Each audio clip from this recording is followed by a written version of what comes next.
Fox News alert, the Justice Department just released the bombshell report that we've been waiting for. What actually happened on January 6th? The FBI had 26 confidential human sources there that day. 26. A confidential human source is a guy the FBI pays to spy for them. Of the 26 confidential human sources who were in D.C. on Jan 6th, 4 entered the Capitol during the riot. An additional 13 entered the restricted area around the Capitol. So more than a dozen FBI spies participated in the so-called insurrection. A bunch of them broke into the Capitol. Their own inspector general says this is what happened. But that's not what they told you when they testified under oath. Those who were there in an undercover capacity on January 6th, how many were there? Again, I'm not sure that I can give you that number as I sit here. I'm not sure there were undercover agents on scene. I thought I heard you say you didn't know whether there were FBI agents or informants or human sources in the Capitol or in the vicinity on January 6th. Did I misunderstand you? I thought that's what you said. Well, I referred very specifically to undercover agents. Yeah. And so are you acknowledging then there were undercover agents? As I sit here right now, I do not believe there were undercover agents on scene. The inspector was hiding something, so Congress asked the question a different way. Listen. Did you have confidential human sources dressed as Trump supporters inside the Capitol on January the 6th prior to the doors being open? Again, I had to be very careful. It should be a no. Can you not tell the American people no?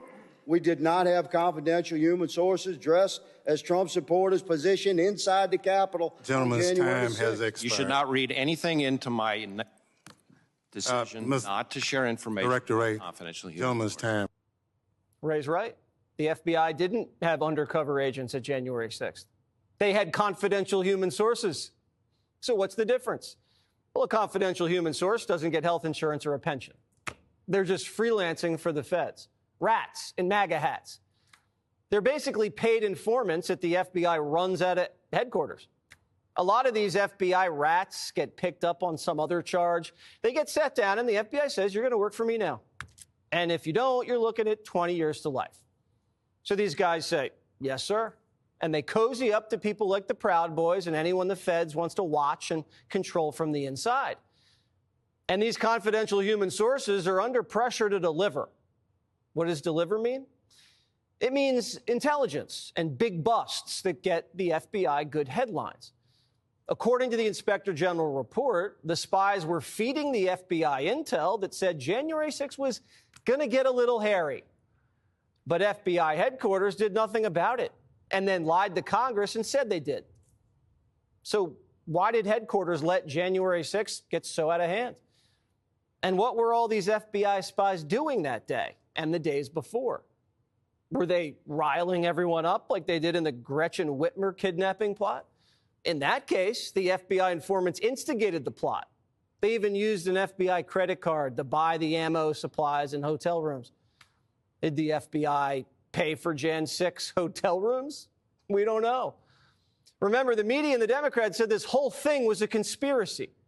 Where do you think this idea comes from, that this was somehow done by the feds? I heard that one of the debaters said it was an inside job. It's an inside job on the part of Donald Trump and his henchmen. Republicans have blamed the FBI and said it was an inside job. It certainly was not an inside job by FBI agents or Antifa. They go around blaming it on Antifa and FBI agents. Well, how did the media know it wasn't an inside job when the FBI had 26 of their people on the inside? January 6th certainly benefited the media, the FBI and the Democrats. 1,500 arrests, humiliated Trump, got him impeached, criminalized the MAGA movement. Trump got indicted over January 6th, remember? They tried to throw him in prison over this. The January 6th committee, it's all Democrats did for 2 years. Why didn't the committee find any of these snitches? They did a one-sided investigation and teed up Garland to charge Trump so they could run against a convicted felon. So the media is going to apologize, right? No. The media today is cherry-picking the report to say there were no undercover agents there on January 6th. The whole thing's a conspiracy. These aren't articles. They're FBI press releases. And they wonder why their ratings are trash and no one trusts them. It's because of this. They don't want the truth. They want to hide it if it hurts the left. And they can't admit they were wrong because it's too embarrassing. And they were a part of the cover-up.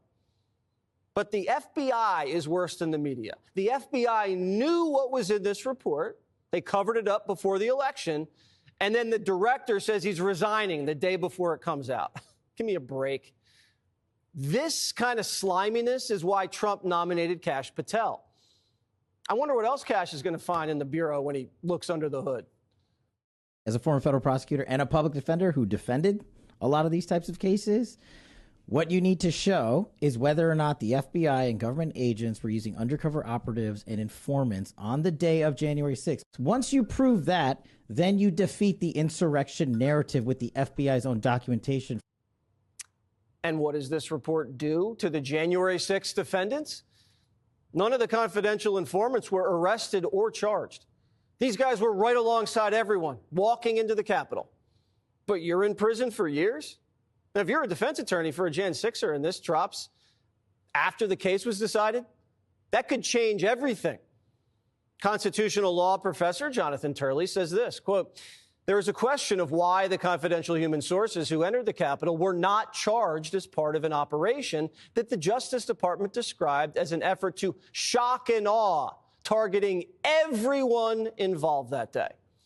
This report does not find specific wrongdoing or direction from confidential human sources in the rioting. Congress, however, is likely to seek more information on these sources and their conduct on the day."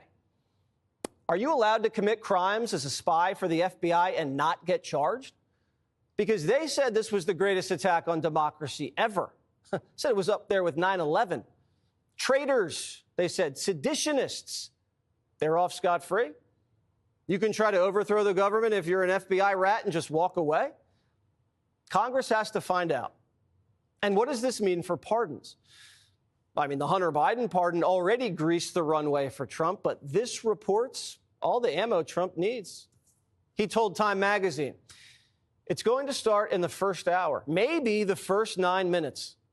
Now, if I were president, I don't think I'd pardon J6ers who were slugging cops, but if you were wandering around peacefully, come on. And it's not just Kash Patel that's going to clean house. Tulsi's on deck. I'm here with Tulsi Gabbard. She's here on the Hill meeting with my colleagues. She's going to be a great DNI, Director of National Intelligence. It's a really important job. It oversees all of our intelligence agencies, and it's in need of reform. I think everybody would admit that, and so we need to bring in a reformer. Now, the deep state's never been this backed into a corner, ever. We have Trump assassination files that we want to release, JFK assassination files, COVID files, Epstein, Diddy. What about that pipe bomb? Is the FBI still working on that one? Who planted that? It's just another conspiracy theory that you were right about. The lab leak, the laptop, and now Jan 6. No wonder Biden's under pressure to dish out more pardons. Who knows how high this thing goes?